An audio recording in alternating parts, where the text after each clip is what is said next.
This is Mike Schulte. We're here with my boy Onik. This is a new series that we're shooting where we're talking to people that work in New York about their jobs, about what it's like, about New York. Just because I feel like there's a lot more that goes on here than even if you took your same job and did it anywhere else. So tell us a little bit about yourself. Tell us where you're from. Tell us what you do and how you got into it. So I am originally from Bulgaria. Came here when me and my sister and my family were, well, at least I was 5. I've always been breaking stuff left and right, so it was only a matter of time before that actually came in full circle to actually fix those same things. It was overall, somebody actually had to tell me that maybe you could do this IT thing for a living. When did that happen? That happened when I was 17, actually. Who was that person?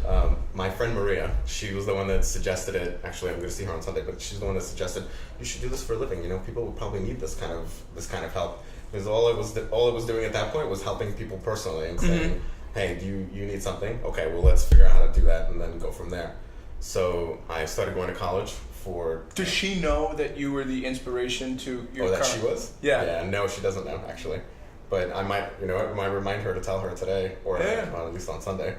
But I went to college for engineering, for programming. Okay, where'd you go? DeVry. Okay. Besides just the mentality of actually fixing things and doing it with your hands, that appeals to me the most. Okay. So that's why I went there. And then after maybe 4 years in college, right at the end, as I was doing my final project, I realized I don't want to do this for a living. It's basically making somebody else's dream, or at least program-wise, come true. And if you don't have the passion for it, it's just going to be misery. So I took what she said and then decided to start reading and doing stuff on my own, and I built my own knowledge base. And then I started applying for, right after college, for my first job. My first job was at Gaiam, the yoga, the people that used to make like the Billy Blanks infomercials. Oh, okay. And what's his name? Simmons. Richard Simmons. God, I love him. Is he still alive? He is. He is still alive.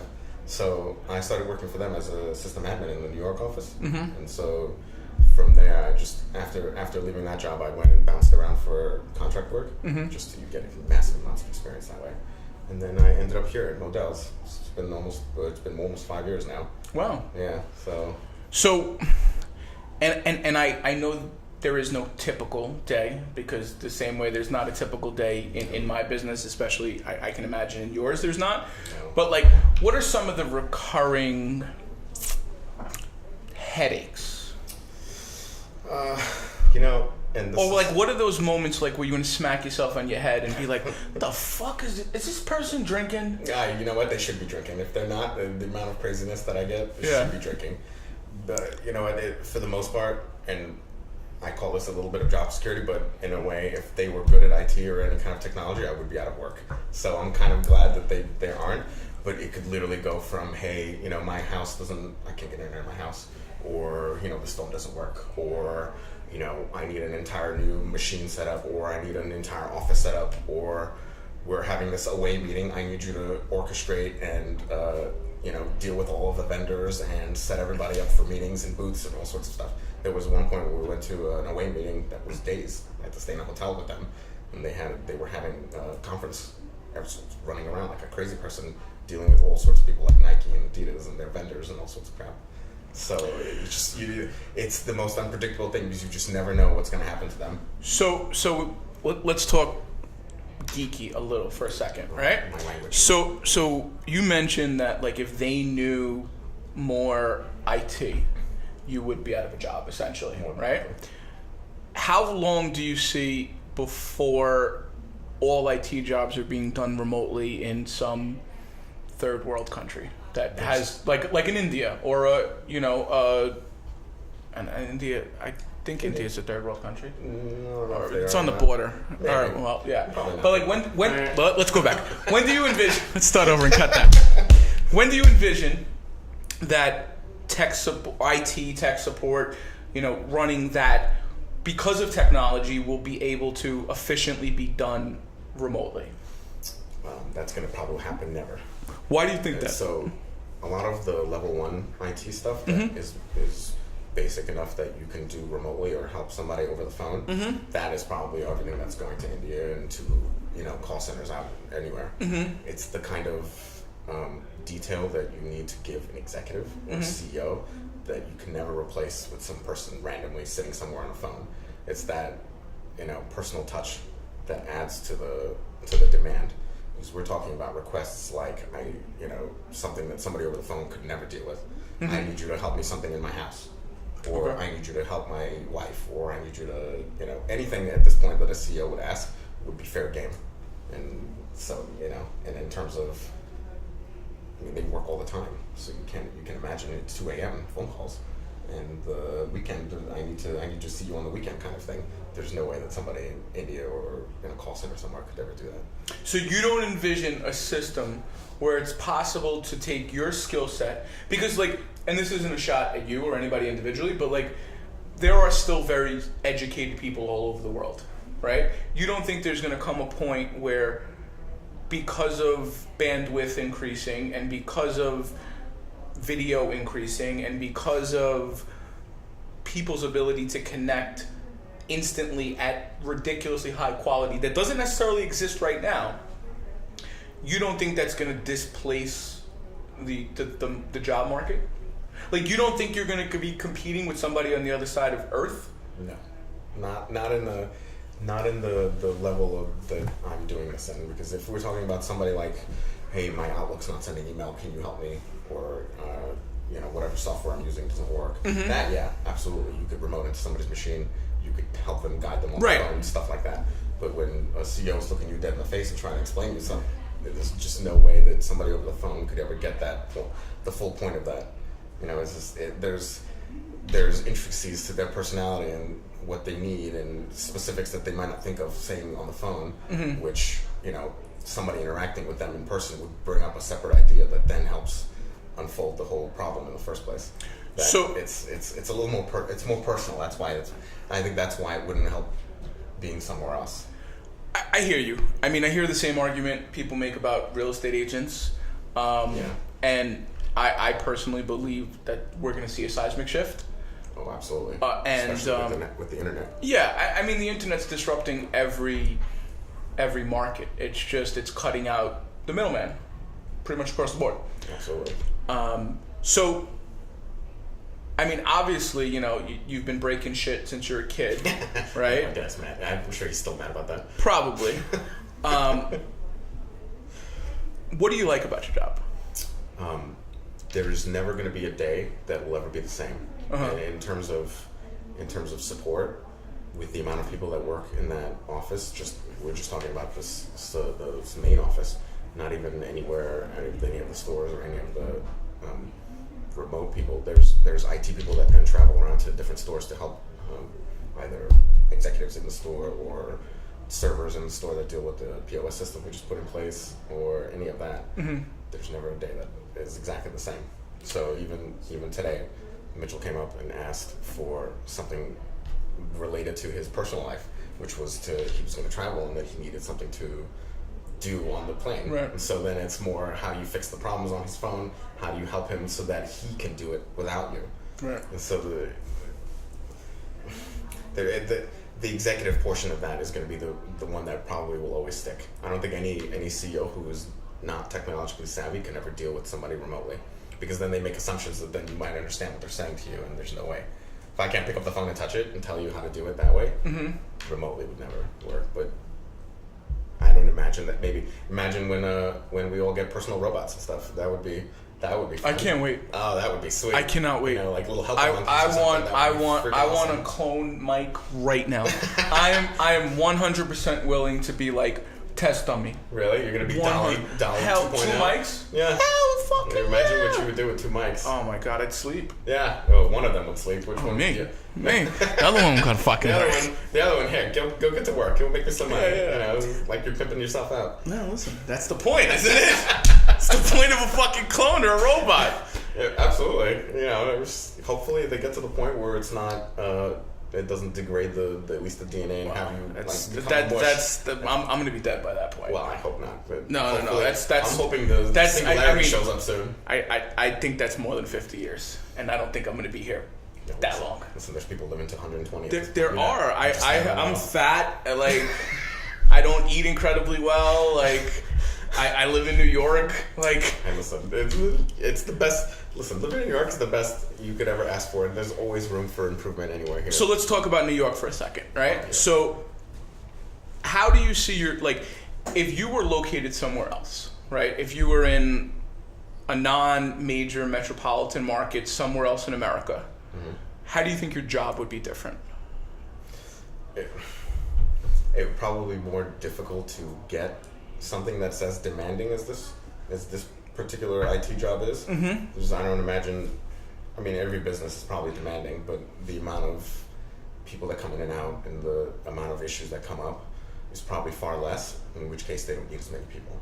So in that case, it'd probably be more difficult to find it. Either that, or it'd be just really boring, just really fucking boring. Because there's nothing interesting. You'd be sitting around waiting for something. You'd be breaking stuff just so something would happen, so that you would have something to do. And I've been in that kind of job where you literally are sitting, "Can I break today so that I can actually have something to do?" So I don't want to talk about that and implicate you in any way. So we'll move on from the fifth on that one. We'll move on from that one very quickly. What would you tell kid in college that's looking to do this for a living, having now done this job in the biggest city in this country, what advice would you give? You know, when I first started doing this,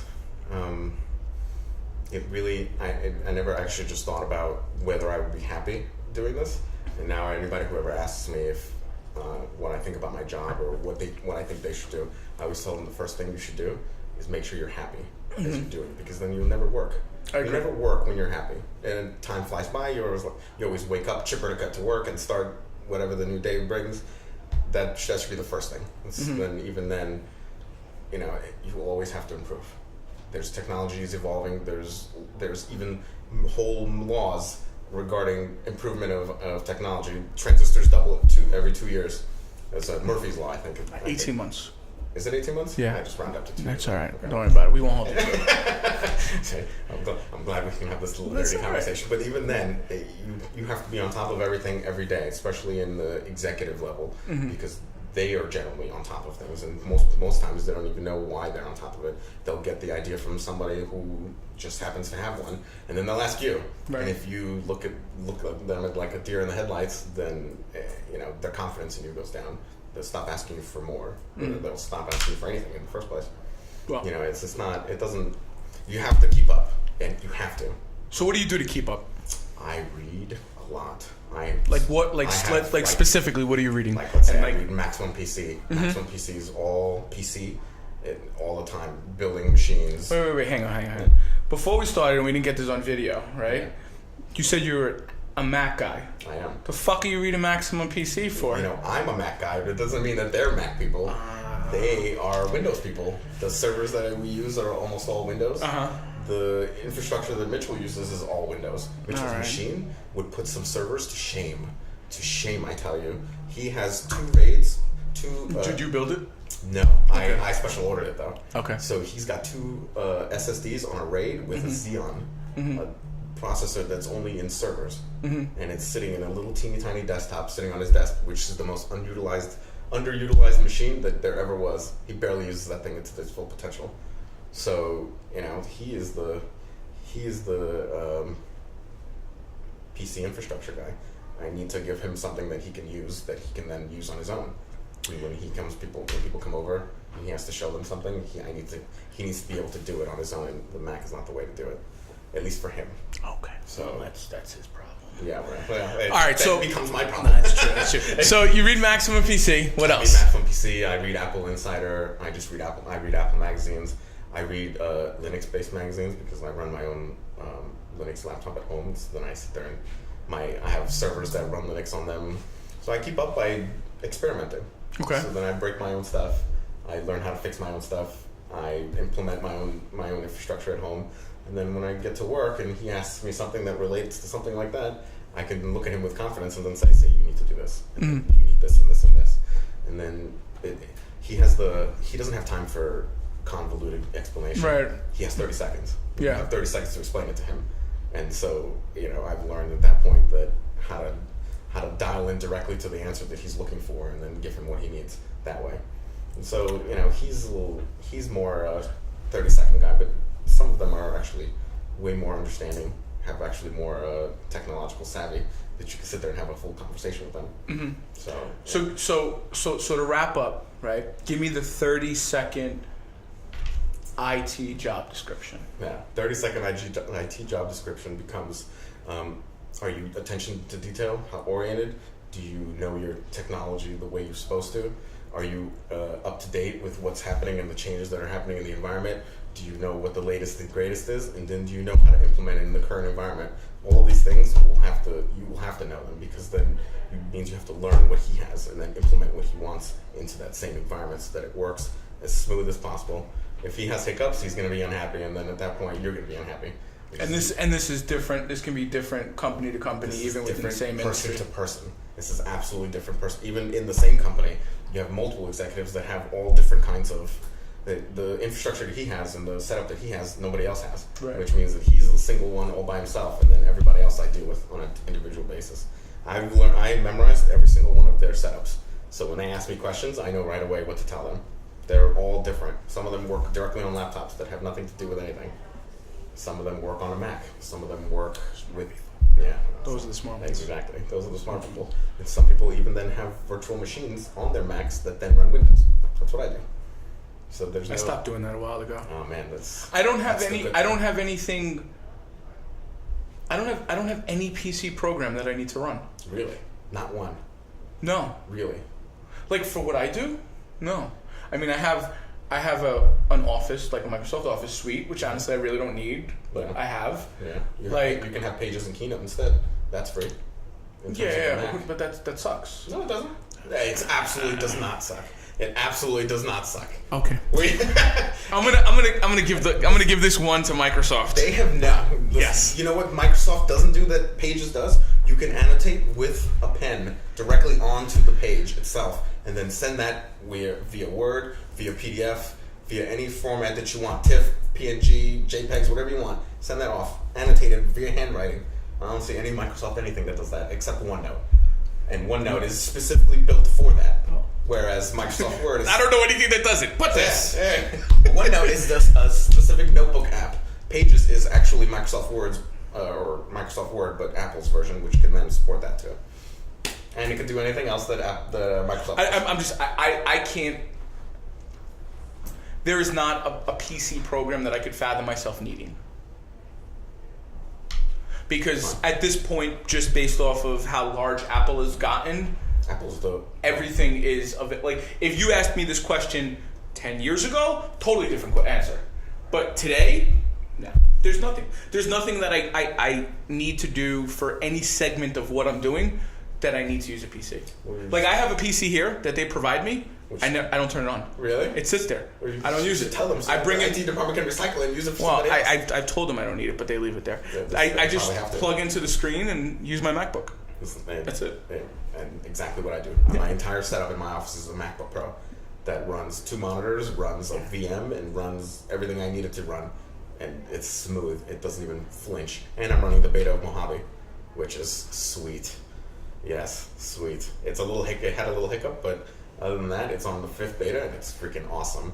It's smooth as hell. They even introduced that same screenshot feature that you got on the phone, where you take a little, Command Shift and number 4, you make an image screenshot, and then it gives you the option to send it, or highlight it, or annotate it, or delete it outright. Same way the phone does. No, but they've been doing that for a while. Command Shift 3 saves a screenshot directly to your laptop, to your desktop. Yes, but it doesn't give you the option to do any kind of changes to it. If you did it here, you would get the little window that said then you can do whatever you want and then send it out.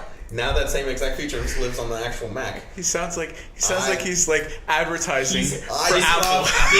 This is over, but he's so right, because you know what's so annoying? Having 25 fucking screenshots on your Mac that you used at one point. I only need a screenshot for 10 seconds. I need someone else to see it. I need me to see it. And that's it.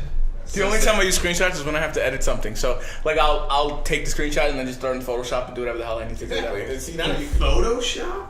How much time do you have? I mean, I'm doing very primitive things in Photoshop. Image resizing. Image resizing. Yeah. adding text, like nothing complicated. Anything complicated, I have this video guy here. I'm sorry, this filmmaker. I apologize. Well, this filmmaker. You don't need Photoshop for that anymore. You can now just use the preview app on the Mac. Yes, do all yes, of that and then some. I understand. All right, but all I am a close it creature. out, Mike. I am a creature of habit. So, Close it out. So with the last thing, right? Tell me your favorite piece of tech and why. Oh, well, my favorite piece of tech is probably going to have to, and this will probably be new, but it has to be that iPad Pro that I got a little while ago. That thing has become all sorts of useful. So you have the 10-inch or the 12-inch? 10 and a half. Okay. The 12.9 is just crazy. Uh-huh. It's crazy large. It's it's unseemly at this point. But so why is it your favorite? Between taking notes at meetings with a pen, with a pencil, between journaling, between you've heard that coloring gives you stress relief, and you with Lotus, I have heard that. You have Yeah. do that straight on the iPad. I can do anything. That thing is a mobile computer at this point. It's actually in my bag over there. I could literally just take it out, put the keyboard out, and I have an entire machine that I can do anything with. I could even use it to remote into Windows PCs. So, all right. Well, I mean, at that point, it's my whole life in my pocket. As close as that's gonna get. It's dope. Yeah, absolutely. Cool. So, Well, listen, I appreciate you coming out, talking to us, giving a little bit of insight into the IT world, yeah, man. and Thank you for telling having us me. your story. Thank you for having me. Thanks a lot. Dude.